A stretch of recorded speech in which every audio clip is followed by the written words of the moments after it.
Good morning दोस्तों, आइए बात करते हैं देश दुनिया की बड़ी खबरों की। आज तारीख हो चुके हैं 4 मार्च 2021 और पहली खबर आप यहां पर देख सकते हैं कि HDFC ने होम लोन को सस्ता कर दिया गया है। जी हां दोस्तों, काफी बड़ा अपडेट है। अगर आप घर बनाने के लिए लोन लेते हैं ना, तो वो सस्ता हो चुका है। पहले कुछ 6.80% था, अब 6.75% कर दिया गया है, यानी कि 0.5% को सस्ता कर दिया गया है। मेरे हिसाब से 0.5% भी काफ़ी ज़्यादा होते हैं, क्योंकि भाई जब हम का लोन लेते हैं तो लाखों में लोन लेते हैं, 10 लाख 20 लाख 50 लाख, है ना। तो ऐसे में आपको फ़ायदा हो सकता है अगर आप HDFC बैंक से लोन लेते हो। तो यहाँ पर आप पढ़ सकते हैं कि अब तक लगभग 3 कंपनियों ने होम लोन पर ब्याज दरों को घटा दिया गया है, जिसमें से HDFC बैंक हो गया, कोटक महिंद्रा हो गया, SBI हो गया। इन्होंने कुछ चेंजेस किए हैं अपने लोन में, तो आप चाहें तो लोन यहाँ से लेंगे तो आपको काफ़ी फायदा देखने को मिलेगा। तो इसके बाद आप यहाँ पर पढ़ सकते हैं कि पेट्रोल डीजल का जो भाव है ये 8 रुपये लीटर तक कम हो सकता है। इसमें सरकार के रेवेन्यू में कोई ज़्यादा टारगेट नहीं होगा, ज़्यादा कोई फर्क नहीं पड़ने वाला है। कैसे, चलिए जानते हैं। अभी आप बात करें पेट्रोल पर जो टैक्स लगता है, एक्साइज ड्यूटी लगती है, वो 31.8 रुपये प्रति लीटर पर लगती है। और डीजल की बात करें तो 32 रुपये का टैक्स लिया जाता है। ऐसे में दोस्तों कुछ चार्ट है जिसे आप समझ लीजिए ध्यान से, जिससे कि आपको कुछ आइडिया मिल जाएगा कि पेट्रोल के भाव इतने ज़्यादा क्यों हो रहे हैं। यहाँ पर आप पढ़ सकते हैं। यहाँ पे पहला लिखा हुआ है कि 15 महीनों में सरकार ने लगभग पेट्रोल के भाव 11 रुपये प्रति लीटर तक महंगे किए हैं। अगर हम बात करें डीजल में तो 13 रुपये तक जो एक्साइज ड्यूटी को बढ़ाई गई है। ठीक है, 2014 से 2016 तक 15 महीनों में 9 बार पेट्रोल के भाव बदले थे, जो कि आप यहाँ पर देख सकते हैं। अगर हम बात करें मार्च 2020 से मई 2020 तक पेट्रोल के भाव में 13 रुपये का बड़ा बदलाव देखने को मिला। और इसके बाद 2016 में 17 से लेकर 2.42 लाख करोड़ रुपए का रेवेन्यू मिला सरकार को। ठीक है, तो ऐसे में 2014-15 में बात करें तो 99,000 करोड़ रुपए का रेवेन्यू मिला था। तो कुछ ऐसी बातें हैं जिससे कि जो भाव कम भी किया जा सकता है। सरकार का जो टारगेट होता है पेट्रोल डीजल को लेकर, जो भी टारगेट होता है वो 3.2 लाख करोड़ रुपए तक का होता है। ठीक है, और यहाँ पर आप पढ़ते कि यार 8 रुपये अगर कम भी कर लेंगे तो ज़्यादा फर्क पड़ने वाला नहीं है सरकार को।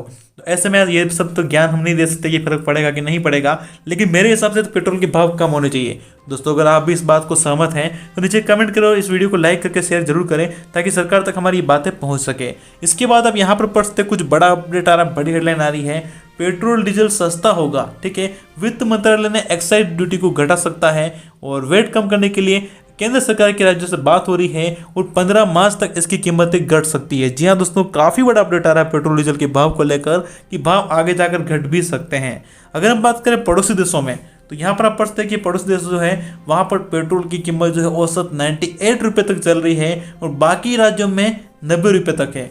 तो MP में बात करें तो पेट्रोल काफ़ी महंगा हो चुका है, जो कि 100 रुपये के आसपास पहुंच चुका है और काफ़ी ज़्यादा दिक्कतें पेट्रोल को लेकर आ रही है। का बड़ा अपडेट ध्यान से सुनिएगा, हैकर्स के निशाने पर है SBI बैंक के जो कस्टमर है वो। सीरियसली बात बता दूं आपको मैं, अगर आपके पास भी स्टेट बैंक ऑफ इंडिया का खाता है तो हैकर की नज़र आप तक हो सकती है। आप इन चीज़ों का ध्यान रखना। कुछ खास पॉइंट मैं आपको कवर करूंगा जिसे आपको ध्यान से समझना चाहिए, नहीं तो आपके अकाउंट का सारा बैलेंस भी हैकर खत्म कर सकते हैं। यहाँ पे हो क्या रहा है आप पढ़ सकते हैं। यहाँ पे आपको पॉइंट कैश कराने के लिए दे रहे हैं, आपसे कोई भी लालच दी जा सकती है। आपको काफ़ी सारे अपडेट मैं आपको बताऊंगा, ध्यान से सुनना। तो यहाँ पे आप पढ़ सकते हैं कि जो हैकर का निशाना क्या है। साझे में लेने के लिए हैकर्स ने यूजर को संदिग्ध मैसेज के साथ साथ फिशिंग लिंक भेजी है।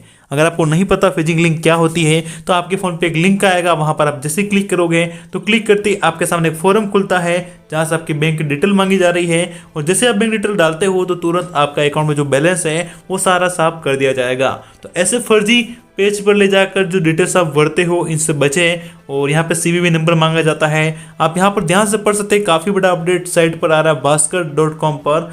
यहाँ पे आप पढ़ सकते हैं कि इसके अलावा फाइनेंशियल जानकारी के साथ साथ CVV नंबर भी मांगे जाते हैं। फॉर्म को सबमिट करने के लिए यूजर को थैंक यू तक बोला जाता है, थैंक यू पेज पे जाने के बाद में, और उसके बाद जो सारा जो बैलेंस है वो उड़ा दिया जाता है। तो दोस्तों मेरी बात आप ध्यान से सुनिएगा, बैंक से कभी भी किसी को कॉल नहीं आता है। अगर आपके पास कोई कॉल आता है तो फ़ोन को कट कर लीजिएगा और कोई भी दिक्कत हो तो आप बैंक में जाकर बात कर सकते हो। ऑनलाइन आपको कुछ भी क्लिक नहीं करना है कहीं लिंक में। स्टेट बैंक इंडिया की जो योनो एप्लीकेशन उसका यूज कर सकते हैं, बाकी आपको किसी को यूज़ नहीं करना है। ओके, योनो की जगह कोई योलो ऐप आ सकती है, कुछ भी आ सकती है। तो आप अपने हिसाब से ध्यान रखिए, अपनी सेफ्टी रखिएगा। तो इंटरनेट को लेकर बात करें तो इंटरनेट में डेटा प्लान का खास विश्लेषण है। सबसे ज़्यादा सस्ता इंटरनेट कहीं मिलता है तो वो सिर्फ इंडिया में मिलता है, वो भी जियो का। ठीक है, 1 GB डेटा का खर्च करते हैं 7 रुपये। पाकिस्तान में 7 गुना महंगा है इंटरनेट। तो अगर आप पाकिस्तान से देख रहे हैं इस वीडियो को, वैसे पाकिस्तान से क्यों ही देखोगे, तो यहाँ पे काफ़ी इंटरनेट महंगा मिलता है। दुनिया के 228 देशों में ₹5,554 इंटरनेट डेटा प्लान का विश्लेषण किया गया है, जहां पर आप पढ़ सकते हैं कि भारत में सबसे सस्ता डेटा मिलता है इन सब देशों में अगर गिना जाए तो। यहाँ पे आप पढ़ सकते हैं कि एक जीबी इंटरनेट यूज करने के लिए औसत भारत में 6.57 पैसे का यूज होता है। ठीक है, प्लान काफ़ी महंगा होता है। इजराइल में 8 रुपये लगते हैं, तो इटली में 31 रुपये तक चुकाने पड़ते हैं 1 जीबी इंटरनेट के लिए, है ना। तो यार ये देखो कितनी सारी रेट है, और साथ ही में कई राज्यों की लिस्ट यहाँ पे आप स्क्रीन पे देख सकते हैं। दोस्तों आज की मुख्य समाचारों की वीडियो में इतना ही। कल फिर मिलेंगे किसी नए वीडियोस में, तब तक इंटरनेट से जुड़े रहिएगा, कुछ सीखते रहिएगा, आगे बढ़ते रहिएगा और वेट कीजिएगा हमारे कल के नए वीडियोज का। तब तक इस वीडियो को लाइक करके शेयर भी कर दीजिएगा। धन्यवाद दोस्तों, आपका दिन शुभ हो।